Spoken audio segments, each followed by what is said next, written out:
번째, 클레오파트라와 로즈 오일. 오늘의 테마는 역사 속의 아로마 이야기입니다. 그 첫 번째로 클레오파트라와 로즈 오일 스토리로 시작해 보겠습니다. 로즈 오일은 주로 터키, 이집트, 불가리아 등에 분포되어 있는 로즈의 꽃잎에서 추출을 하는데 수증기 증류법과 용매 추출법 두 가지 방법으로 추출합니다. 역사 속에서 장미를 사랑한 사람은 굉장히 많지만 그중 가장 유명한 이집트의 마지막 여왕인 클레오파트라의 이야기를 해볼까 합니다. 클레오파트라는 사실 우리가 생각하는 미인의 기준에 부합하는 여성이 아니었다고 합니다. 금붕어처럼 튀어나온 두 눈, 매부리코, 깨지고 검게 착색한 치아들, 사각턱, 두툼한 목덜미, 통통한 손발과 허리, 150cm 되는 작은 키, 거무칙칙한 피부, 한마디로 추녀의 조건은 모두 갖춰온 외모였다고 할 수 있지요. 그런 그녀가 어떻게 희대의 남봉꾼의 미녀 밝힘꾼이었던 카이사르와 비운의 안토니우스, 즉 로마의 최고 권력자들이었던 이 두 남자를 유혹하고 그 둘을 치마폭에 둘 수 있었을까요? 클레오파트라는 남자의 환상을 사로잡을 수 있는 분위기를 연출하는 능력이 뛰어났다고 합니다. 특히 향을 다루는 방법에 매우 능했던 그녀가 가장 좋아하는 향은 장미향이었는데 남성들이 자신을 오랫동안 떠오르게 하기 위해 장미를 사용했고 장미향을 맡을 때마다 자기를 떠오르게 했다고 합니다. 안토니우스를 유혹하기 위해 무릎이 푹 빠질 만큼 장미를 쌓아두고 벽에는 장미로 가득한 망사 주머니를 매달고 그녀 자신은 장미꽃을 가득 띄운 목욕물로 몸을 씻어 그녀가 움직일 때마다 은은한 장미향이 가득하게 했다는 유명한 일화가 있죠. 장미 꽃잎을 들여밟고 오면서 방 안 가득 장미향을 맡으며 자연스레 심신이 고양되고 클레오파트라가 세상에 없는 절세 미인으로 보이지 않았을까요? 훗날 클레오파트라에 빠진 안토니우스가 악티움 해전에서 옥타비아누스에게 패하고 죽을 때 자신의 무덤에 장미를 뿌려달라고 할 정도였다고 합니다. 로즈 오일은 모든 에센셜 오일 중 가장 다양한 치료적 특성을 갖고 있습니다. 심신의 긴장과 스트레스를 완화시키는 것은 물론 육체의 아름다움을 향상시키는 데 뛰어난 효능이 있습니다. 심신의 건강뿐 아니라 아름다움을 더해주는 로즈 오일을 즐겨 사용하신다면 클레오파트라처럼 매혹적인 여성이 될 수 있지 않을까요? 두 번째는 예수의 탄생을 경배하며 드린 동방 박사들의 세 가지 예물 이야기를 해보려고 합니다. 예수가 탄생한 날 동방 박사들이 별을 보고 예루살렘으로 찾아와 아기 예수님께 경배를 드리고 세 가지 선물을 했다는 유명한 성경 이야기입니다. 그들이 드린 세 가지 선물은 황금과 유향과 몰약이었습니다. 황금은 헤롯을 피해 이동하던 요셉과 마리아에도 도움이 되었을 테고요. 유향과 몰약은 그 당시에 황금과 견줄 만큼 귀중했던 향신료였지요. 유향과 몰약이 바로 프랑킨센스와 미르인데 아기 예수와 마리아에게 필요한 귀한 선물이었습니다. 몰약과 유향은 나무의 껍질에 상처를 내고 그 상처에서 흐르는 수액을 건조하여 만든 향신료들입니다. 아라건에서는 손님을 대접하고 최고의 예우가 있는 사람들이 모인 방에서 몰약이나 유향을 태우며 그 향기를 흠양하는 것이었다고 합니다. 몰약은 출혈과 상처 치료에 효과가 있어 통증을 가라앉게 하고 유향은 혈액순환을 돕고 세살을 돋게 하는 등 유용한 향신료였기 때문에 지금처럼 진통제나 연고제가 없었던 그 당시에 유용한 선물이 되었을 것입니다.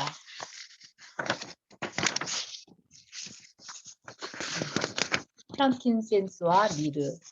프랑킨센스 오일은 강력한 방부 효과를 가지고 있으며 세포 재생에도 도움을 줘 흉터, 상처 치료에 큰 효과가 있습니다. 또한 폐 기능 향상에 도움이 되었기 때문에 다양한 호흡기 질환에 효과가 있으며 자궁을 튼튼하게 해주어 자궁 출혈과 월경 과다증이 있는 분들에게 많은 도움을 줍니다. 미로 오일은 면역 시스템을 작동시켜 특히 통증 완화에 뛰어난 효과를 내는 것으로 알려져 있습니다. 고대 이집트에서는 시체의 방부 처리에 중요한 성분으로 쓰였으며 상처 치료를 위한 방부, 항염 효과가 커서 그리스에서는 병사들이 전쟁터에 나갈 때 모략으로 만든 고약을 꼭 지참할 정도였다고 합니다. 프랑킨센스와 미로 오일은 서로 잘 어울리는 오일로서 거담, 살균, 항염, 방부 효과가 기관지염, 비염, 폐렴 등 호흡기의 질환에 좋은 효과를 가져다 줍니다. 가슴 부위에 마사지를 해주거나 증기흡입법, 목욕법 등으로 활용할 수 있으며 라벤더, 샌달우드, 클로브, 패출리, 오일 등과 블렌딩하여 사용한다면 보다 더 효과적입니다. 세 번째, 헝가리 워터, 로즈마리와 관련된 이야기입니다. 14세기 헝가리 여왕이 남긴 기도서 중에 다음과 같은 내용이 있다고 합니다. 72살의 여왕이 몸이 성치 않고 통풍이 심했는데 어느 수도사의 비법대로 만든 약을 1년 내내 복용했고 그 약을 먹은 이후로 증세가 많이 좋아져 거의 다 나았고 기운을 되찾았다는 것입니다. 그래서 다른 사람들에게도 권하고 싶고 또 폴란드 국왕이 청혼을 했지만 예수 그리스도와 이 비법을 전수해 준 천사에 대한 사랑으로 이를 거절했다는 내용이 담겨져 있습니다.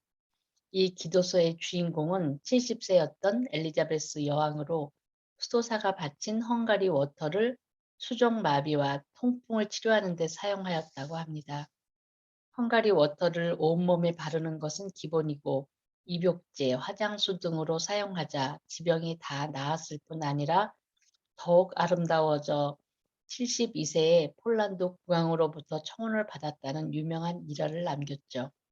이 헝가리 워터가 역사상 유례없는 선풍적인 인기를 독차지한 것은 17세기 즈음으로 관절염으로 고생한 루이 14세 역시 이 용액의 도움을 받았기 때문입니다. 프랑스 작가인 세비니에 후작 부인이 그녀의 딸에게 보낸 편지에서도 헝가리 워터가 등장을 합니다. 우울한 기분을 날리는 데 최고인 그 기적과 같은 용액을 선물한 것에 대한 감사 편지였습니다. 이 기적 같은 용액의 성분이 무엇인지 오랫동안 알려지지 않다가 18세기에 들어와 왕의 주치의였던 루소 신부가 그 성분을 분석하여 주로 로즈마리를 증류해서 얻은 것임을 밝혀냈다고 합니다. 이제 로즈마리 오일에 대해 더 자세히 알아보도록 할까요? 로즈마리의 잎과 꽃에서 수증기 증류법으로 추출하는 오일입니다.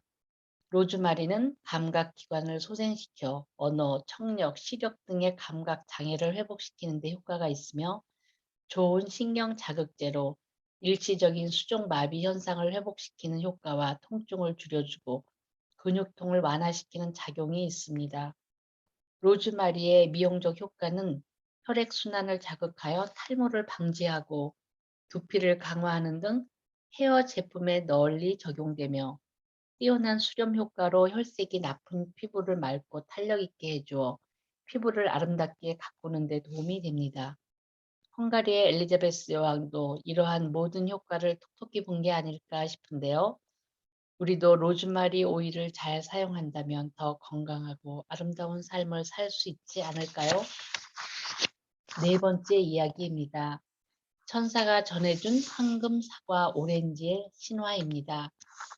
그리스 신화의 아틀라스의 딸들인 헤스페리데스라는 ним프들은 세계의 서쪽 끝, 한 아름다운 동산에서 황금 사과가 열리는 나무를 지키는 임무를 맡고 있었습니다.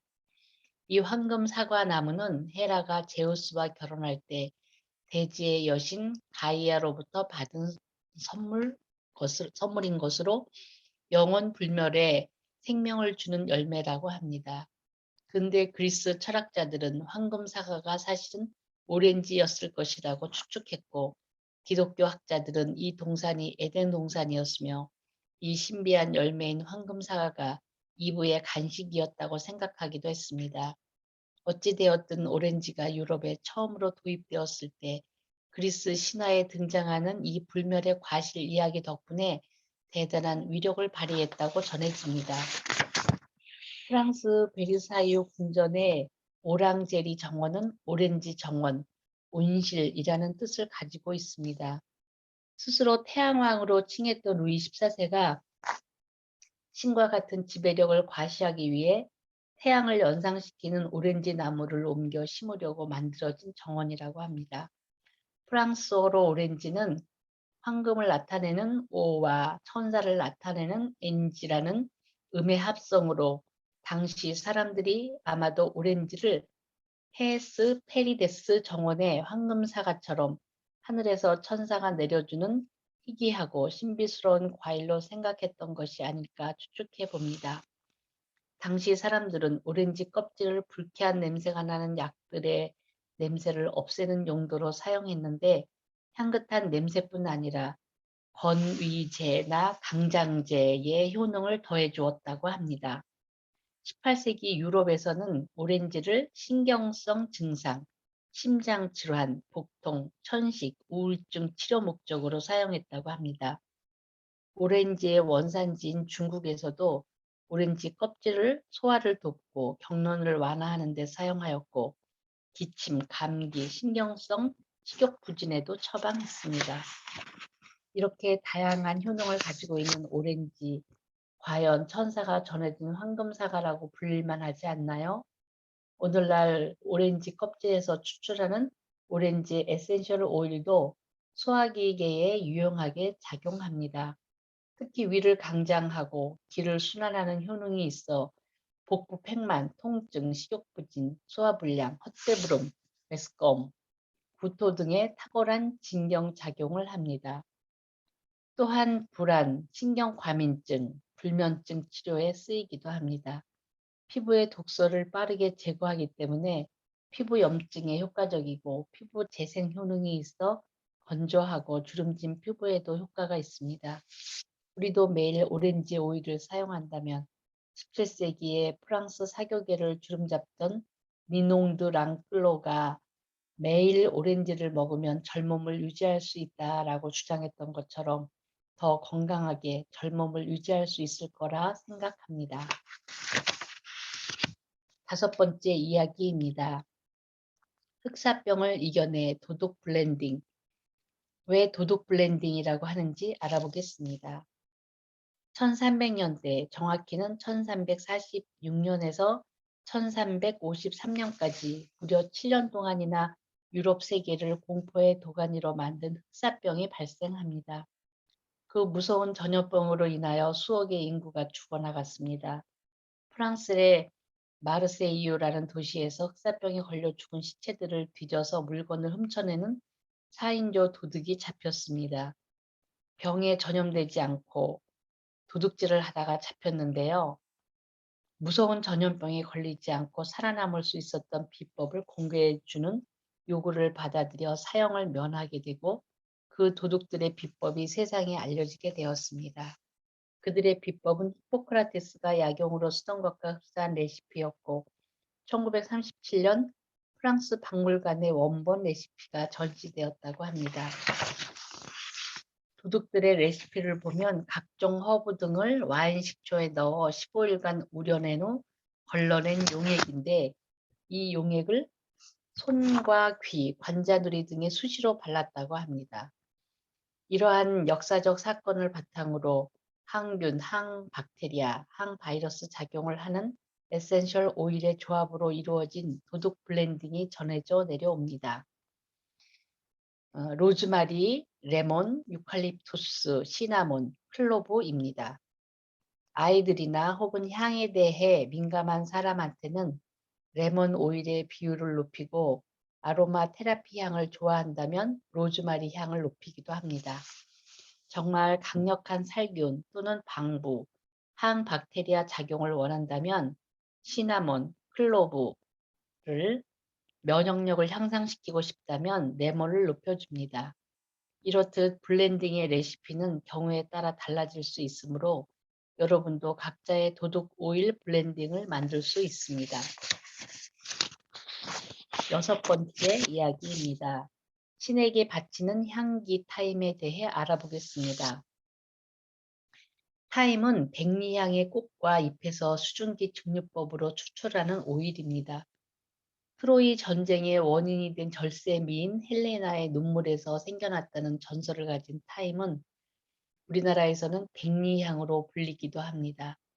프랑스어 타임이라는 말은 그리스어의 투모스, 태우면 매우 좋은 향기가 나는 나무라는 명사와 투어, 신에게 제물을 바치다라는 동사에서 파생되었는데 그 이름만으로도 옛날 그리스에서 이 식물이 신에게 감사를 드리기 위해 신에게 바치는 향기로 사용되었음을 짐작하게 합니다. 그리스인들이 타임을 향으로 사용한 것은 그 식물의 냄새가 유난히 좋았기 때문만이 아닌데 타임이 불순한 것을 제거해주는 소독제 역할까지 동시에 수행한 때문이기도 합니다. 타임의 이러한 효능은 지중해 연안 지역에 잘 알려져 있어 시신을 염하는 과정에 사용하거나 상처를 소독하기 위해 또는 고기를 요리할 때에도 타임을 사용하였다고 합니다.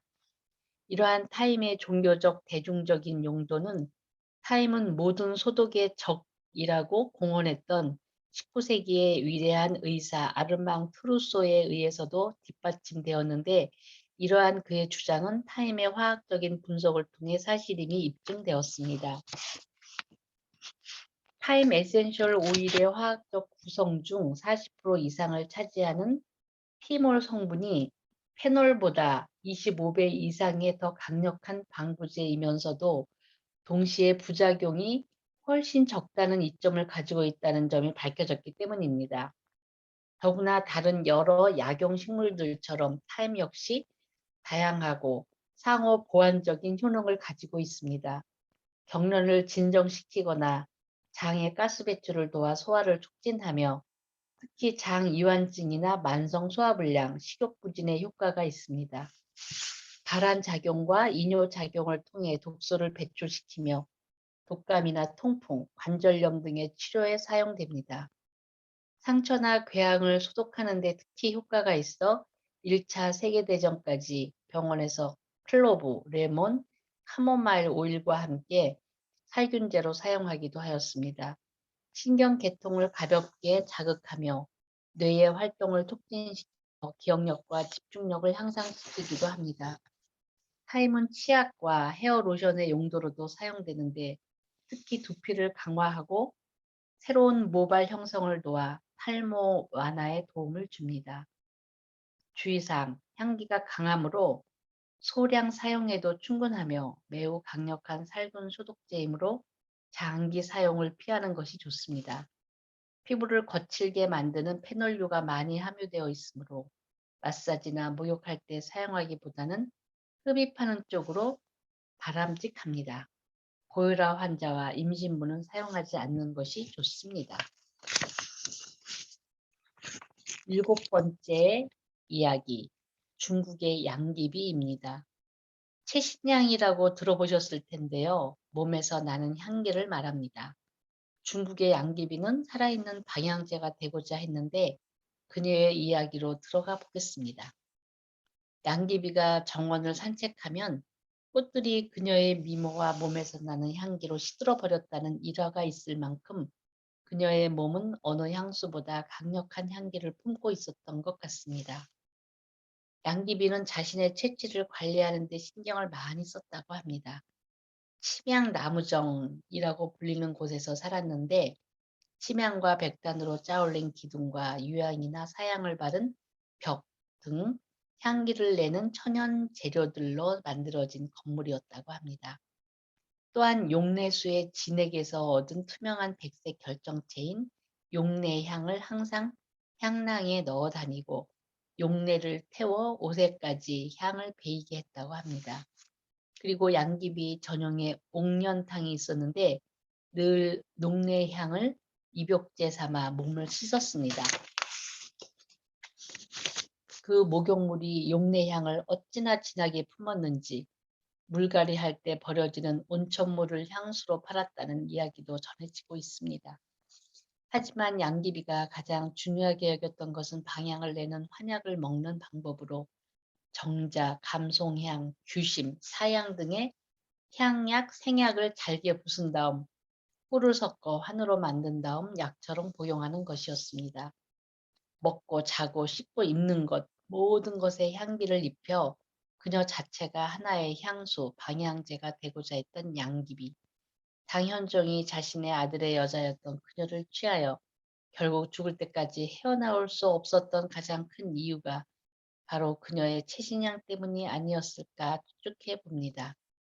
채신향의 종류로는 몸에 바르는 것, 목욕하는 것, 몸에 지니고 다니는 것뿐만 아니라 신체 내부로부터 향기를 발산하기 위해 방향물의 환약을 먹는 방법 등이 있으며 그 필요에 따라 사용하였다고 합니다.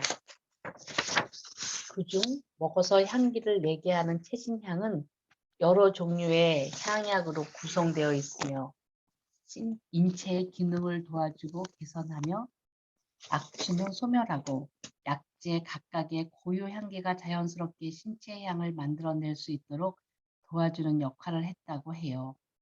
대표적인 향약으로는 사향, 침향, 백단향, 감송향, 청목향, 박향, 모정향, 두간 등으로 구성되어 있으며 이 향약들은 막히고 정체된 기를 내보내고 탁한 위를 깨끗이 하고 간과 장의 흐름을 원활하게 만들어 나쁜 냄새를 제거하고 혈액순환을 개선하여 자연스럽게 신체의 향기를 발산하게 하는 약재들이었다고 합니다.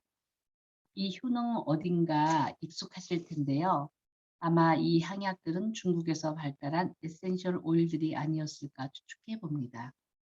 양귀비, 그녀처럼 죽음에 이르게 할 아름다움을 추구할 필요는 없겠지만 자신의 향기를 가진다는 것은 매력적인 일이라고 생각해요. 오늘부터 스스로에게 어울리는 에센셜 오일 한 가지를 정해 자신을 대표하는 향수로 사용해 보는 것은 어떨까요? 8번째 이야기입니다. 그리스 신화 속 ним프인 민테와 페퍼민트 이야기입니다. 페퍼민트라는 이름은 그리스 신화 속 불행한 ним프의 이름 민테에서 유래했습니다.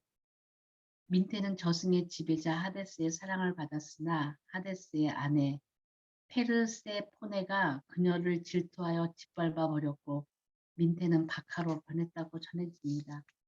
하데스는 그런 민테에게 그녀를 닮은 향기를 선물하여 민테의 작고 파릇파릇한 잎에서 달콤한 향기가 뿜어져 나오게 만들어 주었는데 이로 인해 박하는 밟으면 밟을수록 향기가 더 짙어지는 성격을 띠게 되었다고 합니다. 세월이 흘러 사람들은 그 잡초를 민트라고 부르게 됩니다. 페퍼민트는 스피아민트와 워터민트의 교잡종입니다. 민트 종류에서 중에서 가장 대표적인 것이 페퍼민트인데 페퍼민트란 이름은 후추의 톡 쏘는 성질과 닮은 페퍼민트의 강한 향에서 나온 것입니다.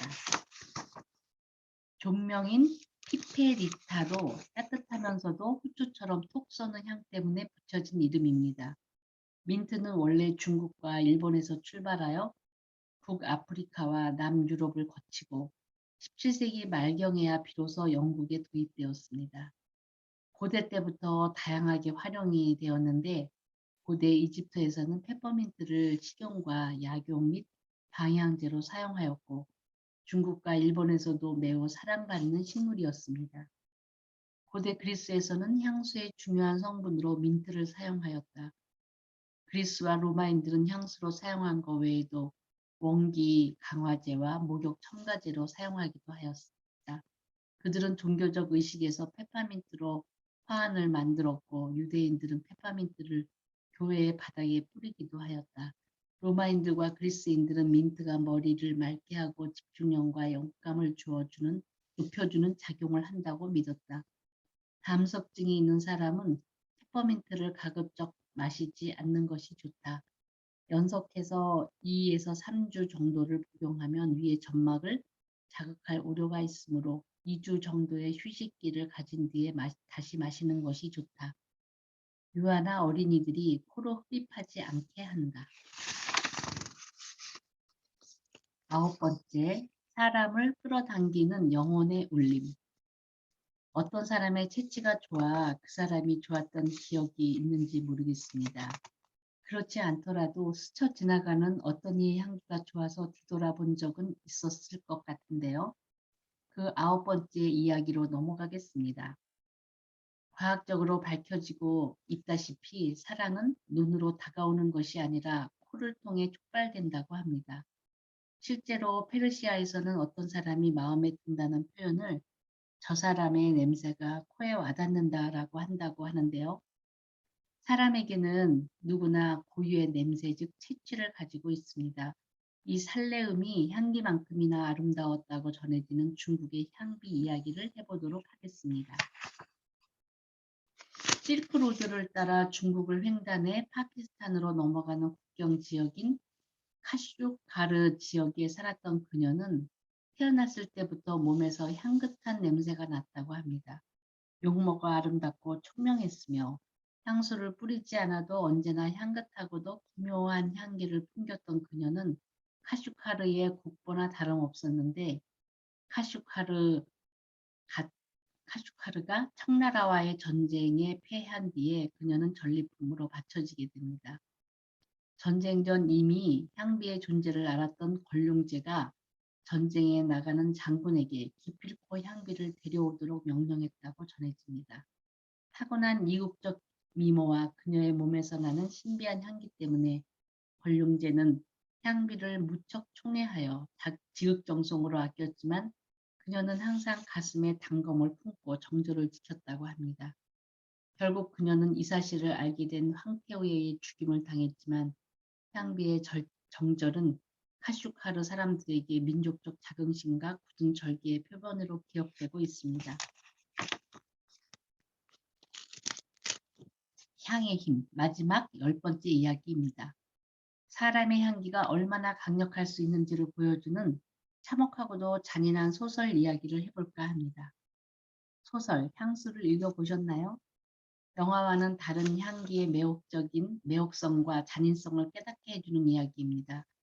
영화 향수의 원작, 향수, 어느 살인자의 이야기는 최고의 향수를 만들기 위해 살인을 시작한 그루누이라는 주인공의 이야기입니다. 그는 온갖 사물을 냄새로 식별하는 후각의 천재였는데 지상 최고의 향수를 만드는 것을 꿈꾸게 됩니다. 그런데 그가 목표를 이루기 위해 선택한 것은 살인이었습니다. 몸에서 매혹적인 향이 나는 25명의 여인을 살해해 지상 최고의 향수를 만들게 됩니다. 그의 살인 행각은 결국 발각되어 사형 선고를 받게 됩니다. 그는 사형 집행일 날 성난 군중들의 야유를 받으며 단두대에 올라서는 그때 그는 그녀들의 채취를 담아 만들었던 향수를 널리 퍼뜨립니다. 그 묘한 향기에 젖은 듯 군중들은 갑자기 엉겨붙어 사랑의 열병을 알았으며 그들의 눈에 단두대에 서 있는 구르누이는 순백의 천사의 모습을 한 순수하고 불쌍한 존재로 비춰지게 됩니다. 주인공 구르누이는 군중들의 강력한 소망으로 자유를 얻게 됩니다. 하지만 그제서야 자신이 원했던 것은 이런 것이 아니었음을 깨닫게 되지요. 그는 스스로 온몸에 사랑의 묘약이 된 향수를 입게 했고 그 향에 이성을 잃어 그의 몸이라도 뜯어먹지 않고는 견딜 수 없었던 향에 미친 사람들에게 결국 살점이 뜯겨 죽게 됩니다. 소설에서 이야기하고자 하는 부분을 차치하더라도 향수 몇 방울이 살인자를 천사로 보이기도 하고 그가 만든 아름다운 여인의 몸에서 수집한 최상품인 사랑의 향수는 소설 속이지만 사람을 홀리는 강력한 힘을 가졌다는 점 참 믿기 어렵지요? 지난번 최신향을 알아보면서 자신만의 채취를 향기롭게 관리하는 법을 소개했는데요. 이번에는 매력의 한 부분으로서가 아니라 죽음의 두려움을 넘어서는 채취의 강력한 파워에 대해 이야기해 보겠습니다. 보았습니다. 이 강력한 한 방울의 힘 잘 사용해야 하겠습니다. 감사합니다.